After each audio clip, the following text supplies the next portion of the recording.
I was fascinated because, when we were up there, we were obviously outside of our neighborhood.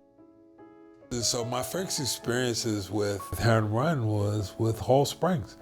And my buddies and I, like literally driving up out of East Baltimore, once you passed the reservoir, you felt different. And so my first experiences out here were before I actually moved out here. My parents married kind of young. I think 21 and 18 or something like that. My mom lived in Wilson Park, which was a black neighborhood that was established back in 1917 by Harry O'Neill Wilson. And so my mom lived up here back then. And after her parents, both her parents died, and I think her grandmother was a primary caretaker. They had all passed away. So she ended up living with one of her relatives, or a couple of relatives, back down below North Avenue. It was a cultural shift. It's creepy.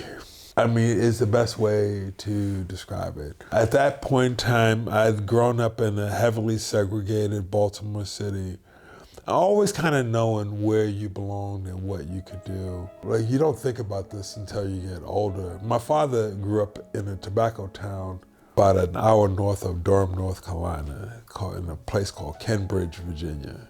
It was named after the Kennedys and the Bridge Force. And one of the things that we were always very conscientious of is who we were and where we were. And so that experience of moving out of East Baltimore up here started to replicate what my summers felt like when I was going back to very rural Virginia.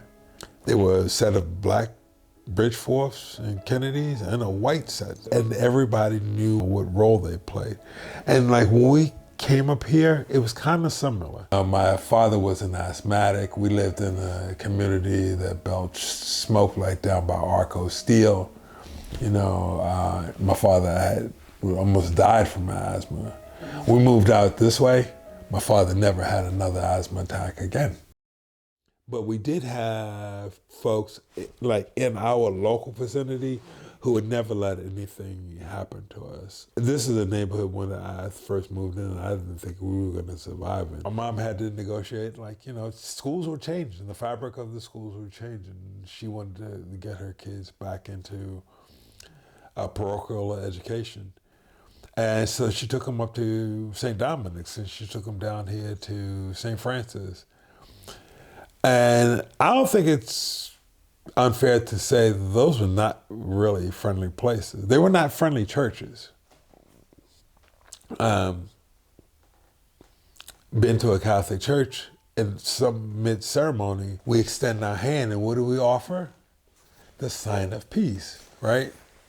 Oh my God. Every week, you had to search around, for someone to extend you the sign of peace. I know that when my mom took my brother and sisters up to the school, she came home and said that the lady in the office spent the better part of an hour trying to talk her out of sending her children there.